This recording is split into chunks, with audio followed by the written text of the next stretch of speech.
Good afternoon. Thank you all for coming in. My name's Lyle, and I'm going to be demonstrating today. We're going to be working on a resin and wood cutting board for the 4th of July. Happy 4th of July weekend, everybody. So to start out, let's talk about molds, some of the different ways you can build a mold. One of the things we're going to be working on today is the board for the cheese slicer. So for this, I had some scrap wood in the shop. You seal it with Tyvek tape. Make sure that it's completely sealed, otherwise epoxy is an elusive creature. It will run everywhere from personal experience, so be aware of that. You can build your molds for bigger molds. You can use UHMW, HDPE, which we have in the store.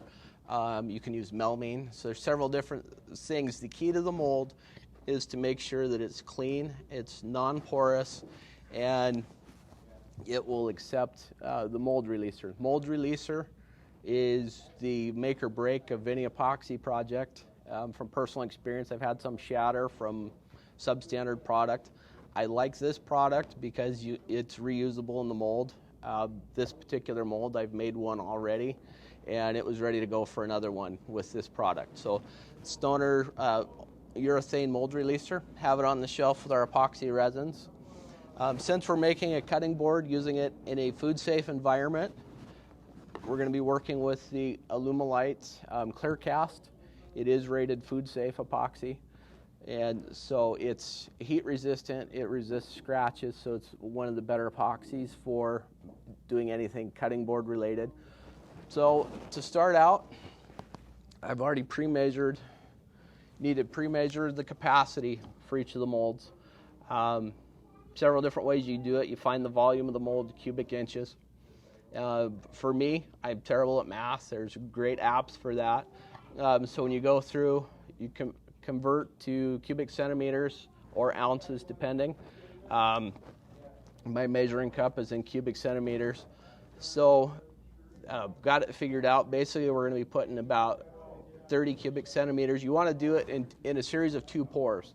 And I'll explain on this the reason why. Basically what happens is it's an exothermic reaction. If you fill any resin too deep, it's going to start to boil on itself. You're going to get air bubbles in it, even with a pressure pot. Even with the best of intentions, you're still going to end up with holes and blemishes that you're going to have to go back and deal with in your work. So it's best to do it in 2 pours. So today we're going to do the first layer. We're going to talk about the product. We're going to add some tint to it, again, keeping with our Stars and Stripes theme. So we've got some curly maple cut and ready to go. I've already pre-measured our A. It's in the cup. So we're going to do equal parts. This is by volume. Some of the resins, make sure you read the instructions. Some are by weight, some are by volume. This particular product, the clear cast, is equal parts by volume. So we're going to add a couple different ways.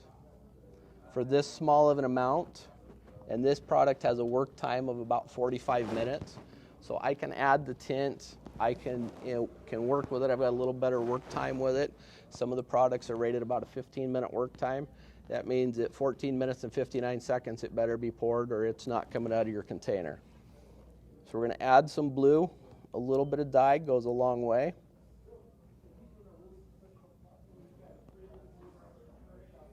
So we'll go a little bit. You'll see how dark this will get really quick. I've got some blue pearl we're going to add to it. Add a little bit of a 3-dimensional color to it.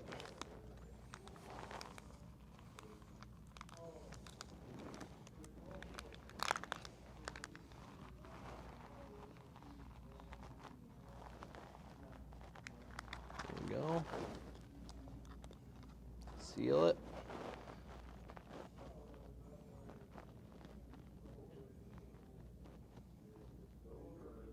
So you'll see how dark this gets really quick, but it will also, with the pearl as it blends in, you'll start to see that 3D color effect start to go. It'll start to shimmer.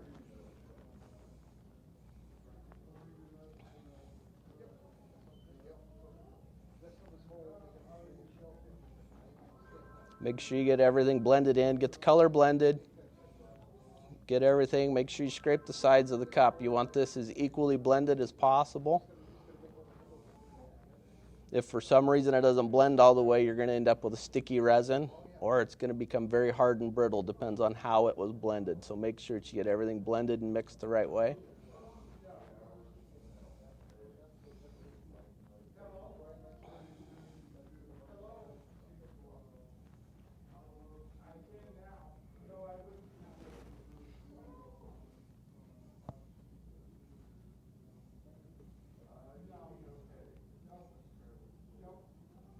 Okay, see I got a little bit of pearl stuck to the side. Make sure we get it blended.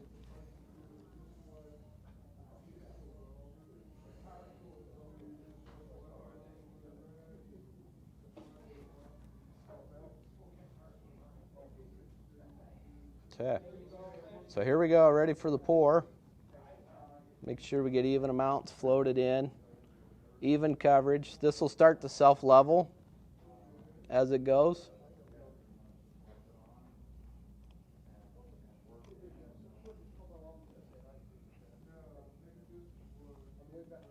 Now, if for some reason you don't get quite enough, you could do this in a series of pours. I would recommend that if you're going to be short, do a couple extra pours rather than go over, just to make sure that it sets evenly. The thinner the sets, the less bubbles you're going to have to work with, and the less imperfections you're going to have when you end up with this product. So again, after you add it to your mold, you can start to go in and add some configuration to it. The more you stir, the more figured that pearl is going to become within that finish.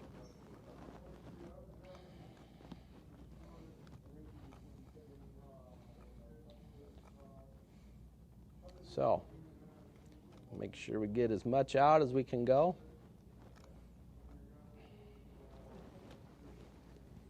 There we go.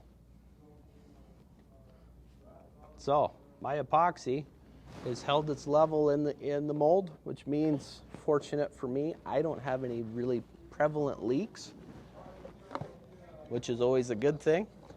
Any questions so far?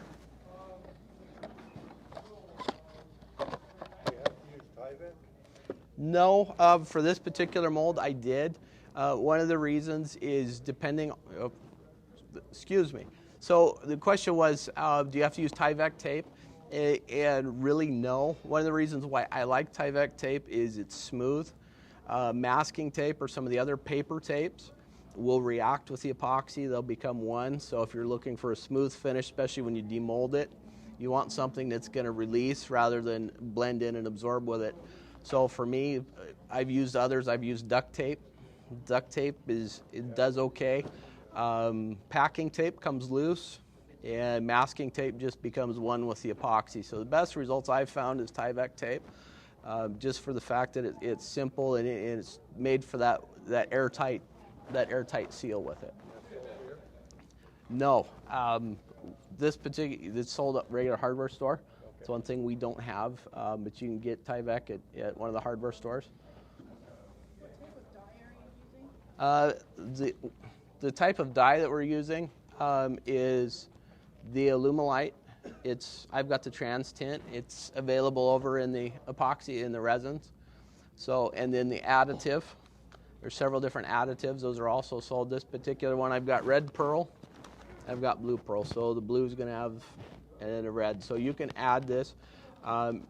You can run just a regular pearl, which is going to give you a translucent finish with just a red shimmer to it. So some of these are considered dyes. Some of these are additives to enhance the dyes. So we've got a combination of two. But these are both Alumilite dyes that we have here in stock in the store. The pearl powders you have there both look white. Mm-hmm. Do they, if you were to add that just to the clear resin, does it tint it a color, or is it designed to be used with a liquid tint? Great question. So, question was, can these be used by themselves? And yes, they can. They're going to give, overall, the color is going to be a kind of a milky color. And then as it starts to dry, it'll be hazy, but you'll start to see the shimmer finish in it. So it won't be an actual dye. It will be more of an enhancer. So it'll give it that kind of that 3D effect. Okay, so we've got our blue in. So let's work on our red. Red happens to be one of my favorite colors.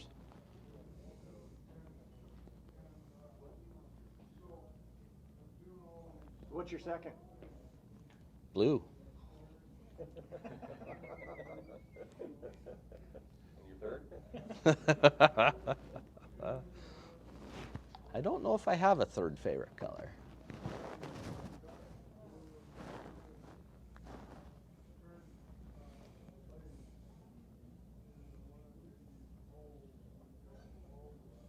So we talk about casting, especially when you start getting into bigger volumes.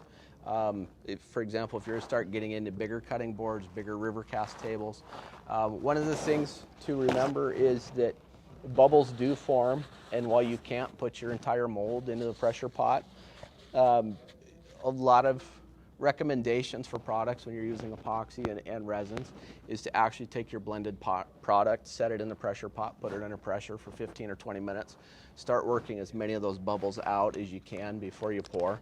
So there is a workaround to getting the bubbles out prior to, even though you can't get your mold within the pot.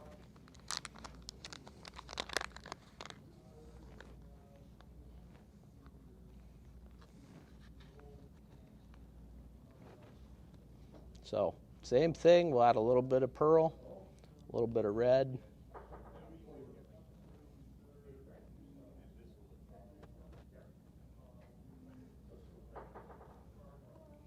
Start getting it mixed in. I love this red color. It's one of my favorites to work with. I've worked with a couple different epoxy dyes. This is one of the ones that turns out probably the truest of reds.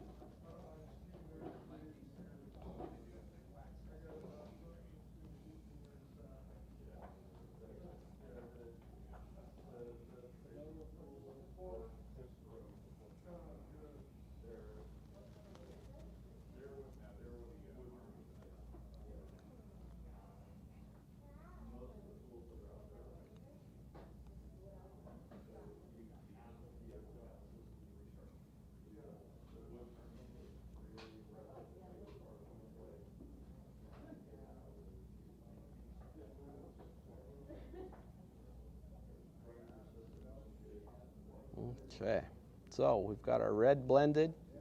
Same thing, we're going to pour it into our mold.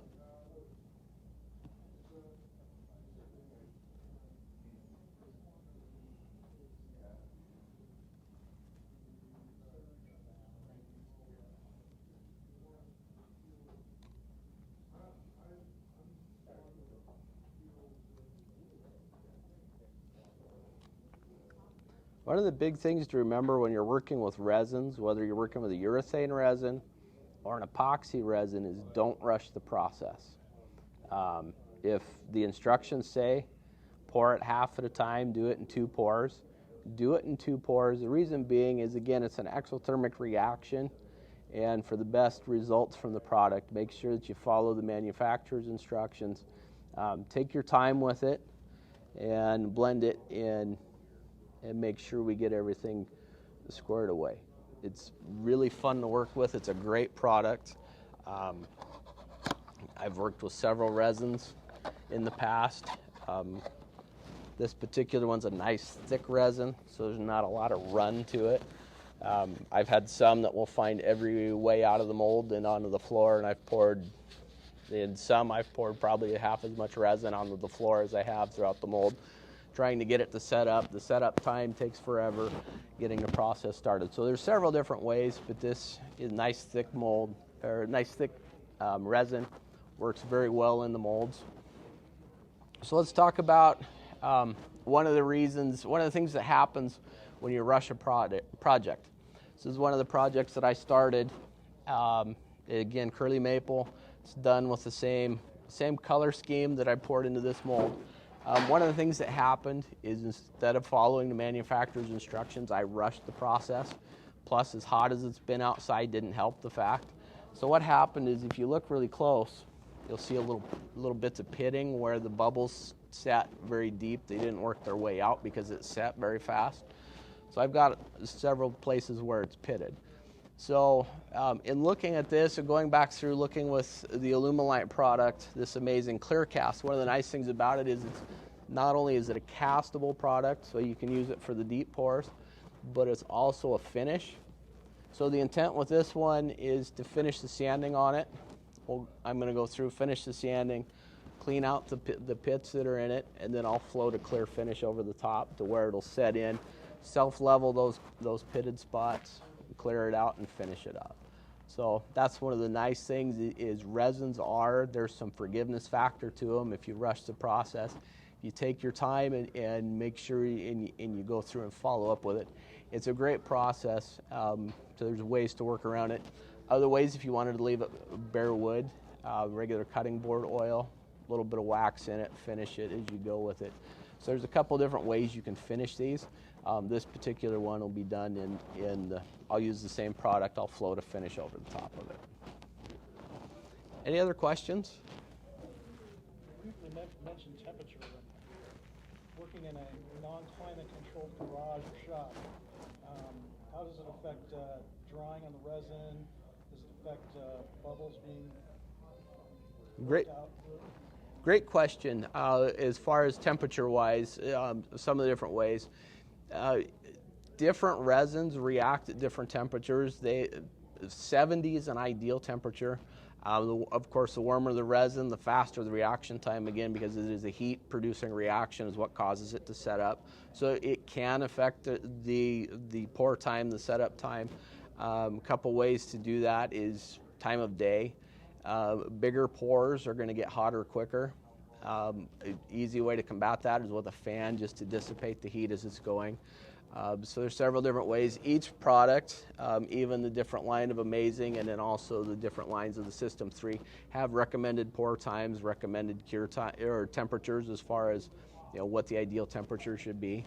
And there are instructions with the products that talk about how temperature affects and how you can work through some of those processes. Any other questions? So at what point do you do your second layer? When is it set up enough to where you can do the second layer? For this particular product, 4 hours is recommended. After 4 hours, if you're pouring after the 4-hour window, the product requirement says a light scuff with a piece of sandpaper to give it adhesion. So if it's at the 4-hour mark, you just pour the second. Afterward, you light scuff, you can pour again. Is that also the demolding time, 4 hours? Demolding, the recommended demolding time is 24 to 48 hours. Again, it depends if prior experience, I always go the longer, just for the fact, give it that maximum cure time. Any other questions?